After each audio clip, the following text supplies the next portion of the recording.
सर्वनाशे भक्तानां सुखदे नमः रूपं देहि जयं देहि यशो देहि दिशो देहि ओम ह्रीं चण्डिका वै स्वाहा प्रथमं शैलपुत्रे ते द्वितीयं ब्रह्मचारिणे तृतीयं चन्द्रघण्टे ते कुष्माण्डे ते चतुर्थम ओम ह्रीं चण्डिका वै स्वाहा पंचमं स्कन्दमाते ते षष्ठकर्तायिनी तदा सप्तमं कालरात्रे ते महागौरी च अष्टमं ओम ह्रीं चण्डिका वै स्वाहा सिद्धिदात्रे च नवदुर्गा पकडिता भूतानि नामानि ब्रह्मणैव महात्मना ओम ह्रीं चण्डिका वै स्वाहा ओम नादिनादिजमानस्तु सत्रमन्तो गतौरणे दीसमे दुर्गमे चैव भयात्ता शरणं गता ओम ह्रीं चण्डिका वै स्वाहा अनुसूले पाहिनो देहि पाहि कर्गेण चम्बिके घण्टासनेन न पाहि चापज्यानि सनेन च ओम ह्रीं चण्डिका वै स्वाहा ओम या देवी सर्वभूतेषु शान्तिरूपेण संस्थिता नमस्तस्यै नमस्तस्यै नमस्तस्यै नमो नमः ओम ह्रीं चण्डिका वै स्वाहा ओम या देवी सर्वभूतेषु तृष्णारूपेण संस्थिता नमस्तस्यै नमस्तस्यै नमस्तस्यै नमो नमः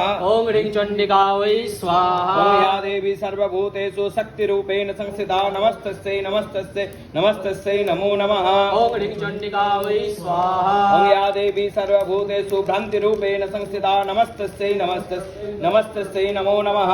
ओम ह्रीं चण्डिका वै स्वाहा ओम या देवी सर्वभूतेषु शिथिरूपेण संस्थिता नमस्तस्यै नमस्तस्यै नमस्तस्यै नमो नमः ओम ह्रीं चण्डिका वै स्वाहा या